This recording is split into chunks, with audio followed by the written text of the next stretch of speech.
كشفت شركة مصر حلوان وكيل دونج فينج الصينية في مصر عن عربية كهربائية من فئة السيدان المدمجة، وهي إليوس E70 برو، واللي بتتقدم بفئة واحدة من التجهيزات بسعر 897 ألف جنيه، وبتيجي العربية بضمان 6 سنين أو 150 ألف كيلو مع ضمان 8 سنين و500 ألف كيلو على البطاريات. بالنسبة للقوة، بتتوفر دونج فينج إليوس E70 برو بموتور كهرباء واحد بيولد قوة 147 حصان وعزم دوران 210 نيوتن متر، وبتعتمد E70 برو على نظام الجر الأمامي، وبتقدر تتسارع من 0 ل 100 كيلومتر في الساعة في 9 ثواني فاصل 5، وبتوصل لسرعة قصوى 150 كيلومتر في الساعة.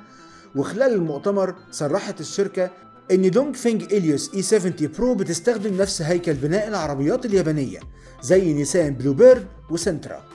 أما بالنسبة للمدى، فبتتوفر E70 برو بحزمة بطاريات بسعة 50 كيلو وات في الساعة، وبتقدر تمشي حوالي 412 كيلو متر في الشحنة الواحدة، وبتدعم الشحن السريع اللي بيخليها تشحن من 30 ل 80% خلال 36 دقيقة بس. وصرحت الشركة كمان إن نسبة البطارية مش هتقل إلا بعد شحنها لأكتر من 2500 مرة.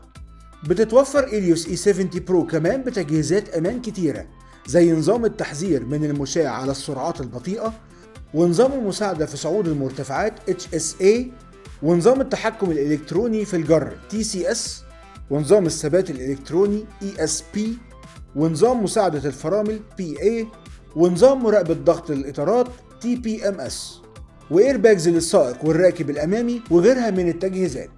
بالإضافة كمان لجنود 17 بوصة وفوانيس LED أمامية وخلفية ومرايات كهرباء بإشارات LED وفتحة شحن في الشبكة الأمامية ولمسات باللون الفسفوري في الإكسدامين والأبواب.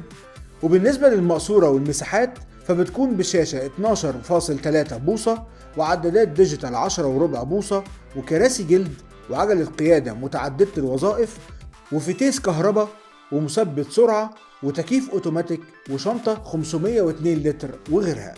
وصرحت شركة مصر حلوان انها بتقوم حاليا بتركيب عدد كبير من الشواحن السريعة لعربيات دونج فينج في الكثير من المناطق الحيوية في القاهرة والمحافظات.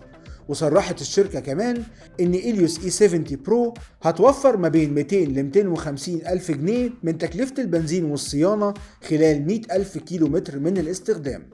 ولمعرفة باقي مواصفاتها وتجهيزاتها زوروا موقعكم www.contactcars.com.